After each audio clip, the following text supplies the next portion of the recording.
Good afternoon. My name is Brittany Campbell, and I would like to welcome you to the OSIT cohort of the very first National Certificate for STEM Teaching cohort.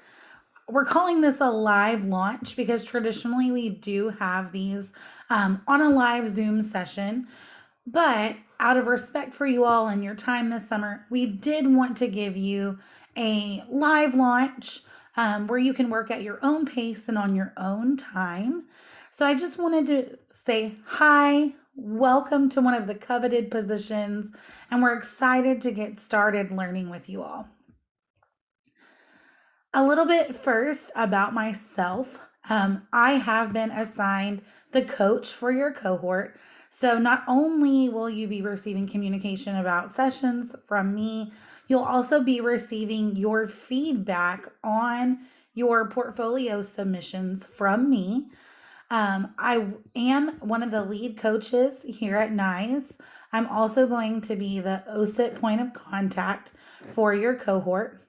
I'm a mom and wife, so I am mom of two boys, and we live in South Texas, just south of Houston. So today we are currently at a steamy 100 degrees. And I say steamy because, yes, the humidity is real in South Texas.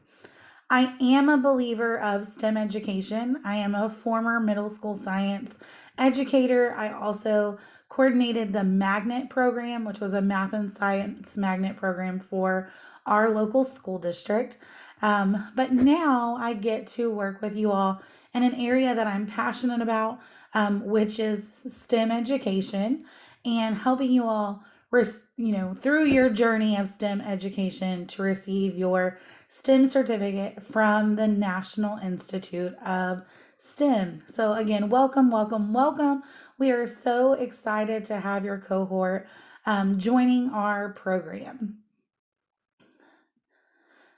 Some goals for today's session include kind of understanding the overall NCST design, learning to navigate the NICE portal. And then I'm also going to record it separately, but send it in the same email.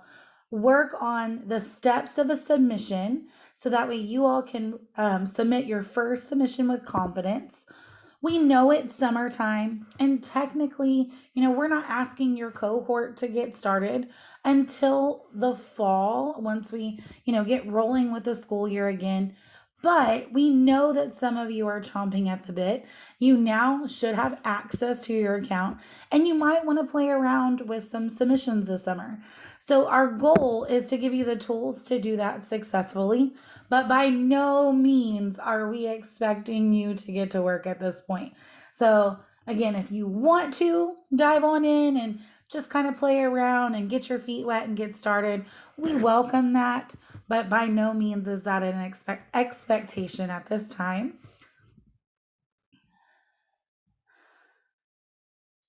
Speaking of your account, you should have received an email from learning at nice.institute. Once you receive that welcome email to set up your account, please make sure that you note that it is timely. You do have to set up your account within 5 days of receiving that email link, or you'll have to request a new link be sent to you.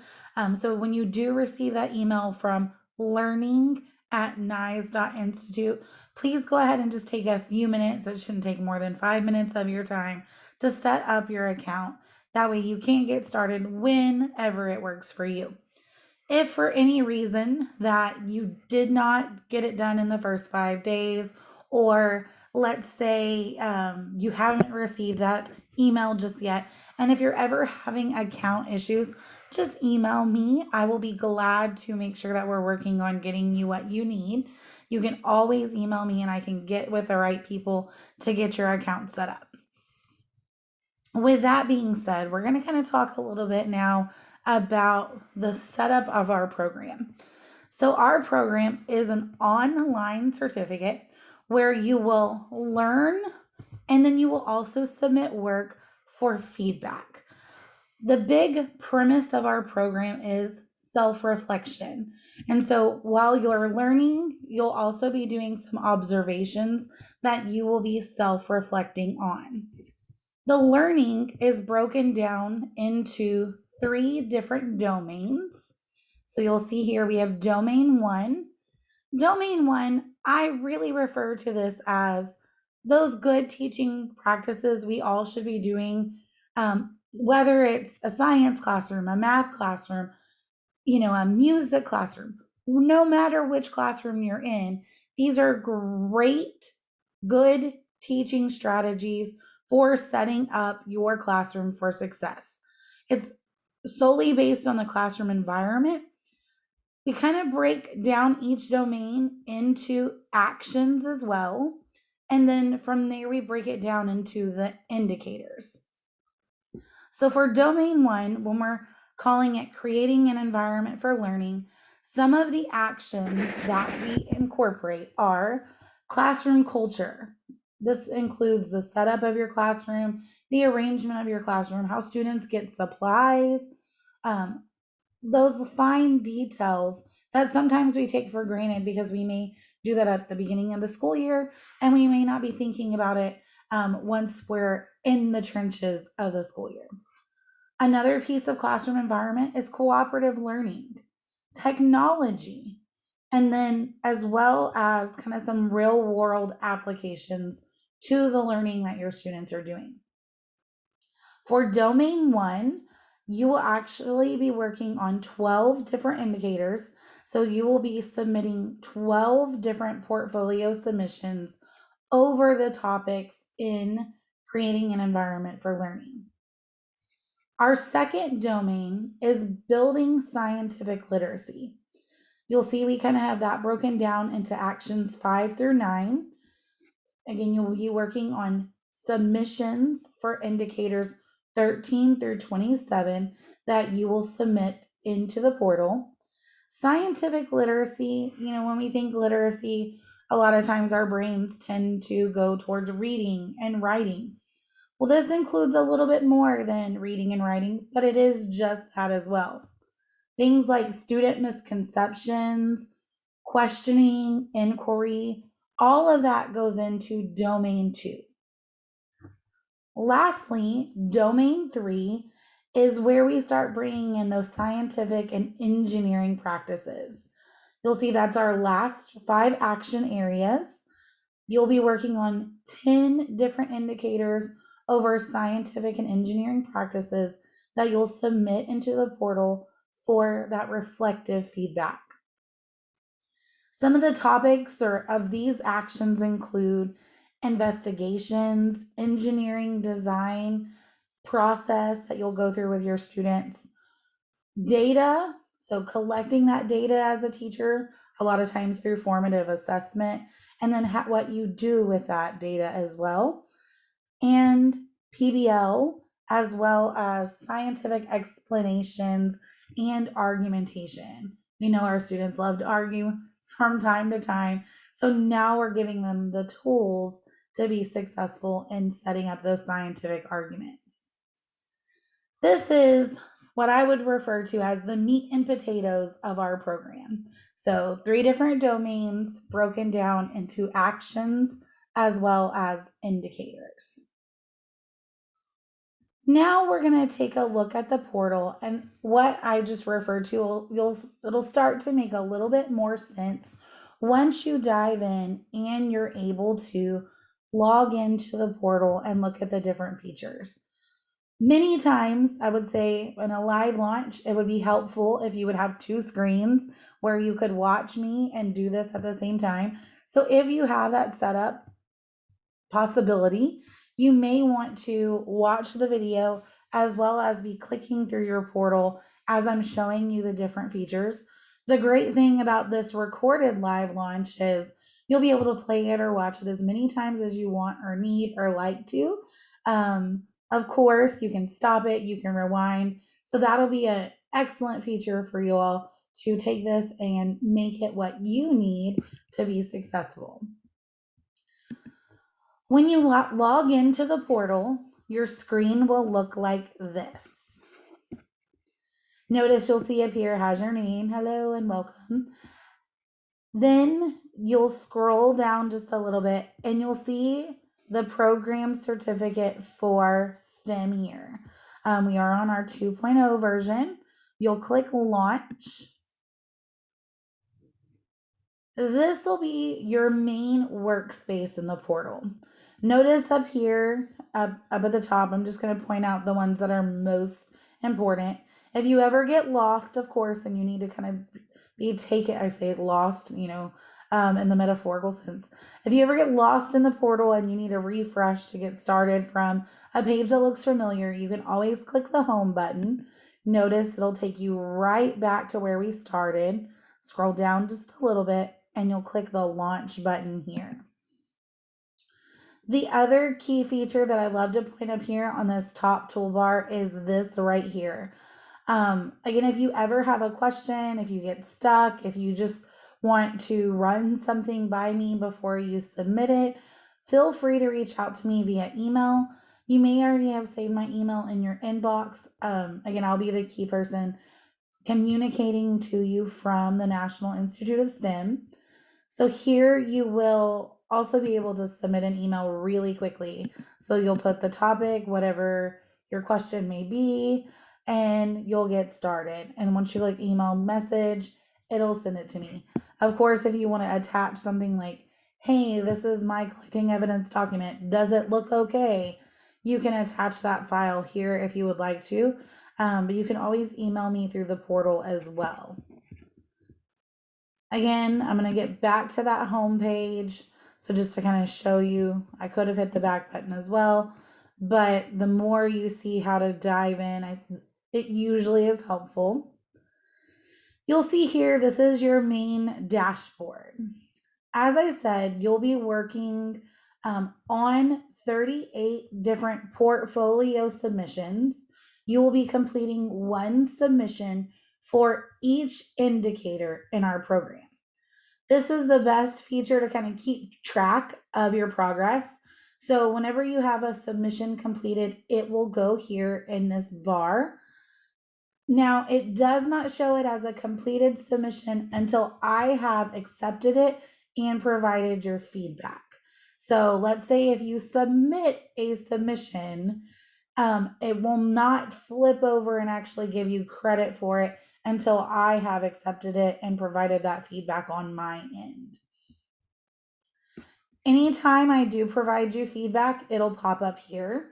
So you'll see, you maybe have 2 new submissions to view. You'll be able to see that, as well as it'll show you your full submission, as well as my coach feedback right there on top of your submission, very clearly for you to see kind of any feedback that I have to give you. Especially at the very, very, very beginning. Well, I wouldn't say especially, really anytime. Please make sure you are reading your feedback as I'm giving it to you. A lot of times in the beginning, I will not necessarily ask you to resubmit, which basically means do more work on your submission. And a lot of times in the beginning, you might receive phrases from me like, in the future, please, da da da da da da da. And that is to help you grow in your submissions, to be able to provide maybe more stronger defenses of your feedback, maybe to work on stronger suggestions in your feedback.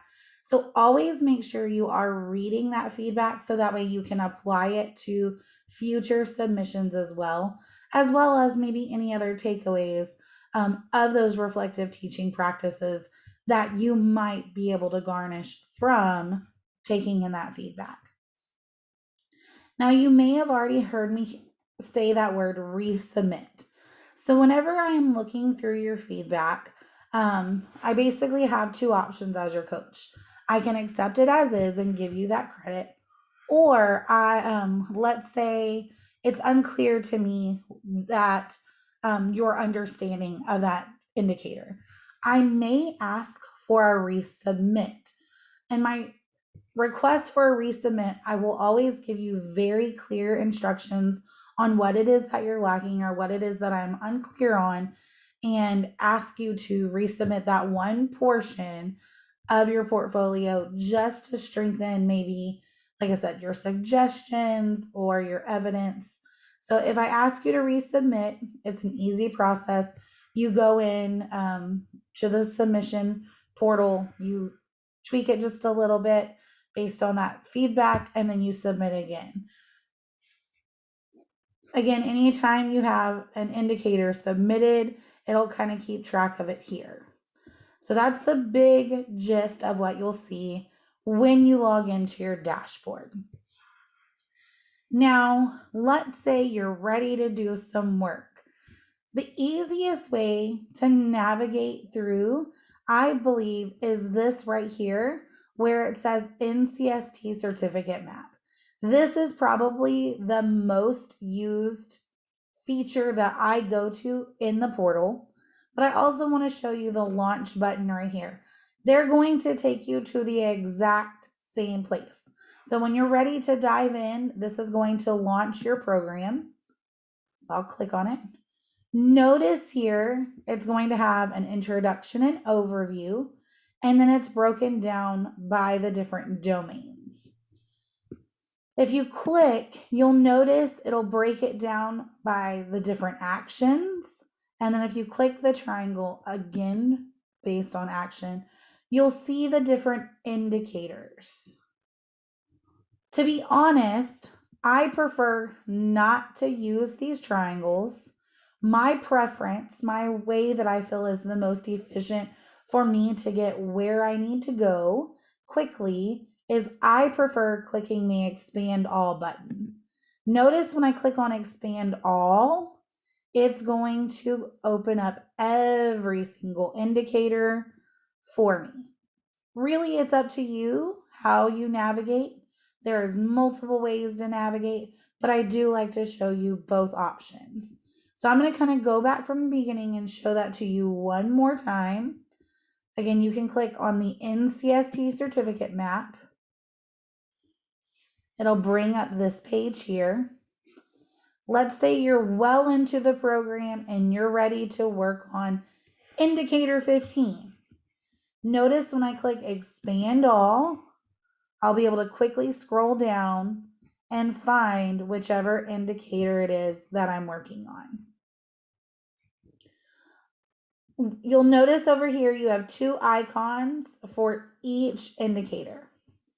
The computer icon is for your learning. The briefcase icon is for your portfolio. So we ask you to learn first and then do the work. Easy peasy. So click on the computer, do some learning, and then you'll click on the briefcase to do your work or to work on your submission to submit to your coach. For today's purposes, I'm really going to play around with indicator 1.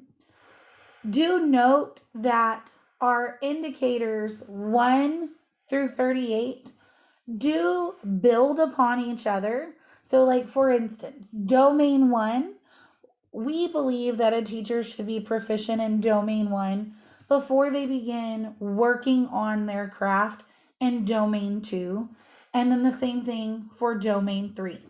However, keep in mind that you do not have to work on your submissions in sequential order. You can work on your submissions in any order that you please, and that works for you. So you do not have to start with number 1 and finish with number 38. You can really pick the order that works for you. So for today, just to show you how to navigate the portal, we're going to look at indicator 1. Again, we want you to spend some time learning before you actually begin your work. So I'm going to click on that computer icon to bring me to the content for indicator 1. You'll see here, indicator 1 is all about the physical space and making it safe and accessible for our students. Always check yourself because it is easy to sometimes maybe inadvertently click on the wrong indicator, or sometimes you may move to another indicator and not realize it. So, a good way to make sure you're where you need to be is this gray bar up here at the top. The gray bar tells me I'm in domain 1, action 1, indicator 1. So, the content will be specific to each indicator. So, after I've spent some time learning about indicator 1, I can easily move to indicator 2 by clicking this arrow forward. Notice now I'm on domain 1, action 1, but now I'm on indicator 2. So this arrow, or these arrows up here in the top right hand corner in the gray bar, advance you from one indicator to the next. I'm going to jump back to indicator 1 to show you what all is available for you in the content of our content section. Excuse me. Notice here you have this little circle with the 3 lines. This is probably the easiest way to navigate through indicator 1. Or another way is by clicking this start button at the bottom. So again, I'll show you both ways and what the features are. We begin our content learning for every indicator with a first look. Usually it'll begin with some type of reflection questions, maybe a video or an article, just to kind of get you thinking about that indicator. If you continue arrowing, so again, notice this darker turquoise bar. You also have some arrows. These arrows are going to move you forward within this one indicator. So this has now moved me to the what learned section. The what learned section is kind of giving you the essence of what this indicator is about. While the titles may sound like common sense, safe and accessible, it may mean different things to different educators. So we always encourage you to read this so that way you have an understanding of where we are coming from at the National Institute for STEM, and in our minds, what it is that a safe and accessible classroom looks like. I can continue arrowing through my learning, or another way to move throughout is by clicking on this circle with the 3 lines. Notice here I have check marks. It tells me this is where I'm at currently. This is where I haven't been yet. So I can click on it to move me through the content of this section. Noticing, the why learn section has the research that is associated with this indicator. Again, for our certification program, every indicator is research based. So we like to include that research, the related research. We talk about the 21st century readiness, the nice thoughts to it, as well as the references that we've used for the research. So spending a good 10 to 15 minutes in the content section before you're ready to work on your portfolio submission is highly recommended for your learning. Just to show you one more time, when you click on that circle with the 3 lines, it'll let you navigate through the learning.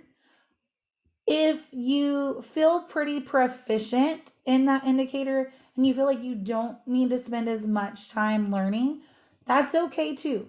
Sometimes you may spend more time in one indicator and less time in another. And we completely understand that. You do the learning that you need to be successful in your work. The 2 sections that I do usually recommend the most to candidates are the what learn. Again, this is to understand the main idea, the essence of the indicator. So the what learn is a really great place just to make sure you have your bearings on what that indicator is all about. And then the other one that I really, really recommend when you're working on your portfolio submissions is the how learn. The how learn is going to include some specific strategies on what you can do in the classroom that enhance that indicator. So, checking that out, what learn and the how learn are usually some very important um, sections to take a look at in the learning part of our portfolio. Once you've done your learning, you'll be ready to do some work on the indicator.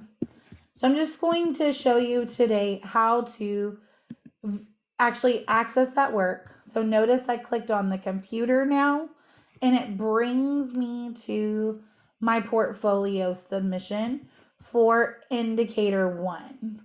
And again, I just made a simple click by clicking on the briefcase, which represents my portfolio. When I scroll down, you'll see this is where my portfolio submission will be. Let me show you one more time though how to access the actual portfolio from the very beginning once you log in. So I'm going to click the home button. Notice it's going to take me back here. I'm going to click the launch. This will bring me to my dashboard. Again, this is for my quick glance of my progress in the program. When I'm ready to dive in a little bit more, I can either click the NCST certificate map or the launch button. They both will take me to the exact same place. Once I click on launch, it's going to bring up the different domains. Today I'm working on indicator 1, so I'm going to click expand all, and I'm going to scroll down to where I see indicator 1. Here I have indicator 1. Here I have my computer icon, which is for the content of learning. We just explored that. Now I'm ready to turn in my portfolio submission. So I'm going to click on that portfolio briefcase. Notice here we have some different bars for you to kind of look at to prepare for your portfolio submission. This kind of gives you a to-do list. This is what you're going to need to do to work on your submission. Notice here it has access your collecting evidence document. For each indicator, we have a separate collecting evidence document. What this document is all about is helping you filter out an observation. You'll go in, you'll do maybe a 10 to 20 minute observation, and your collecting evidence document is there for you as a tool to filter that evidence, to filter that classroom observation, to really hone in on the essence of that indicator. So you'll see here for indicator 1, if I click on it, it'll open it up as a PDF document. It is editable, so I can type on this. Then I can download it and save it for my portfolio submission. More to come on collecting evidence documents later, but I just wanted to show you how to find the portfolio submission by indicator.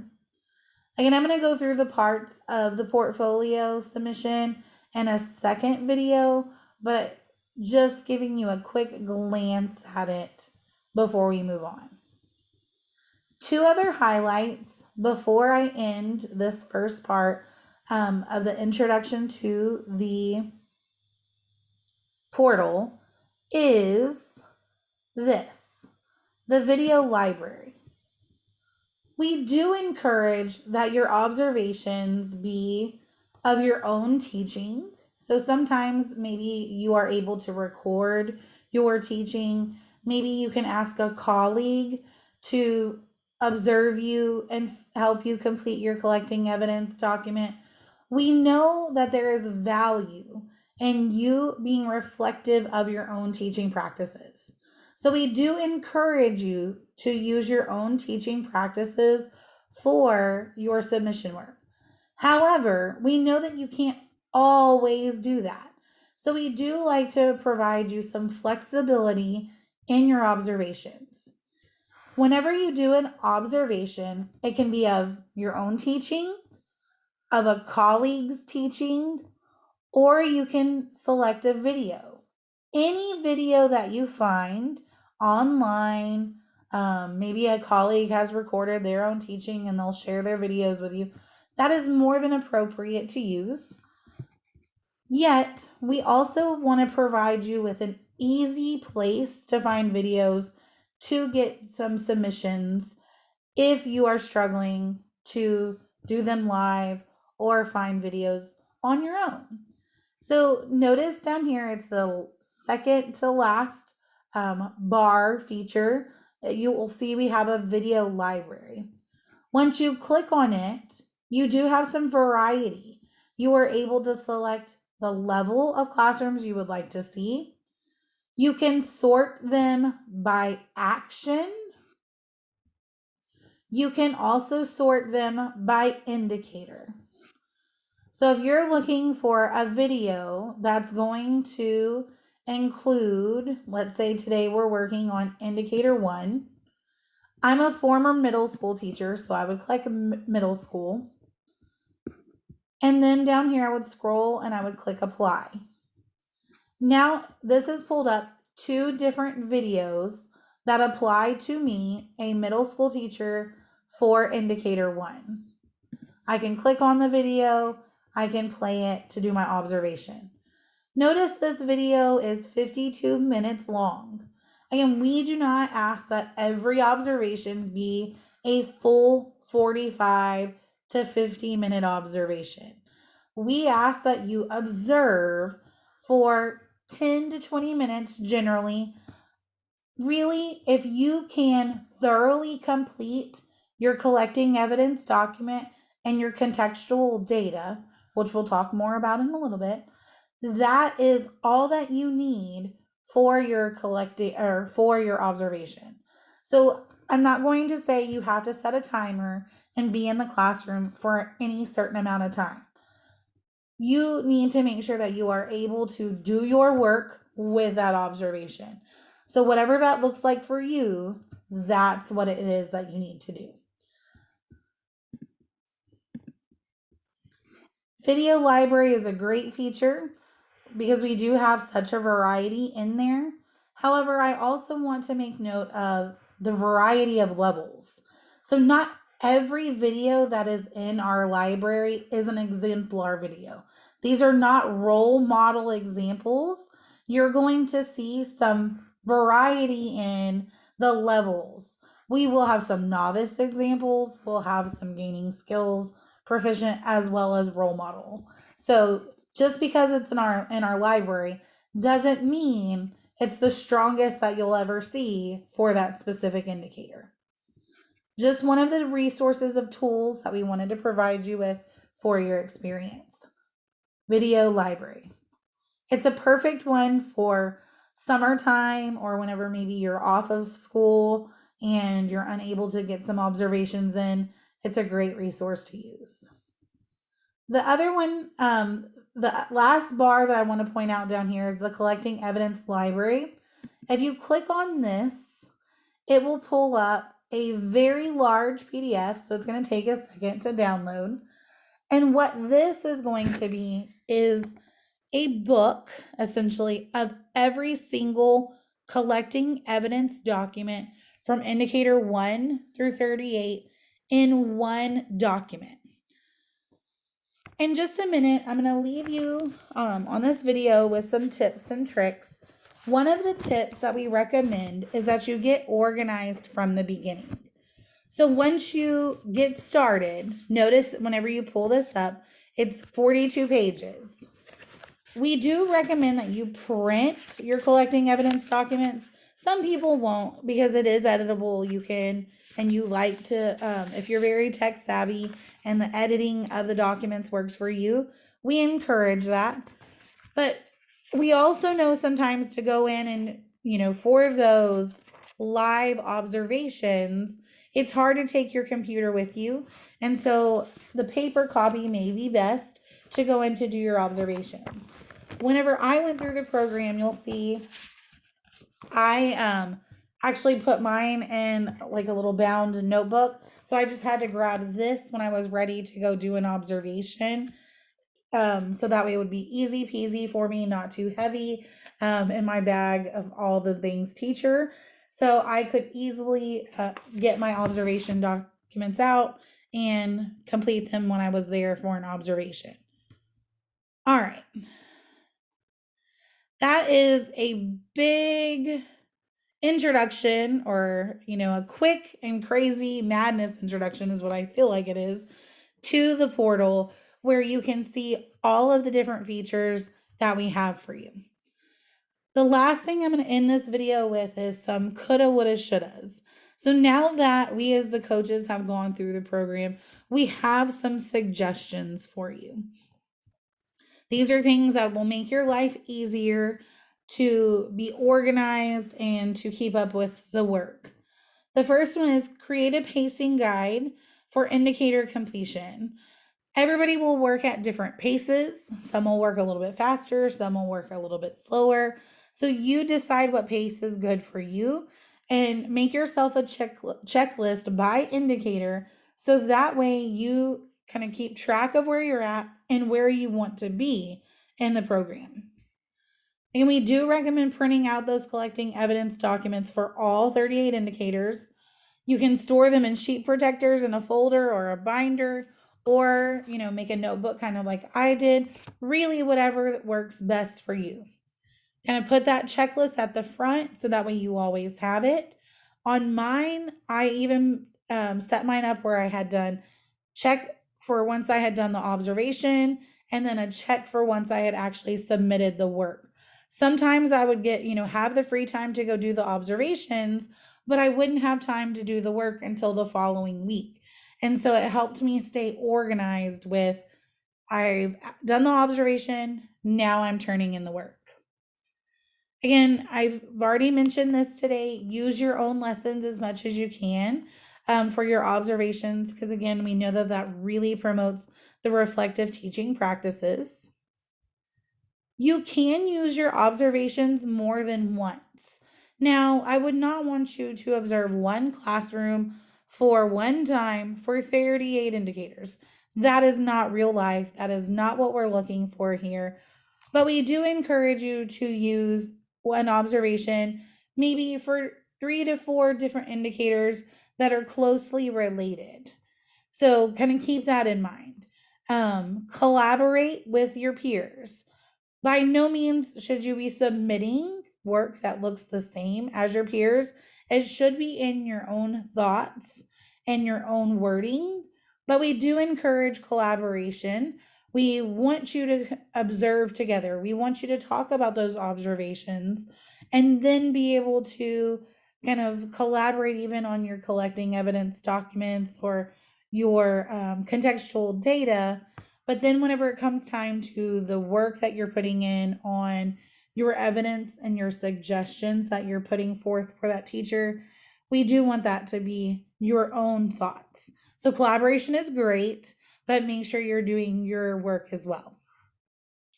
And then always don't be afraid to reach out to your coach when you have questions.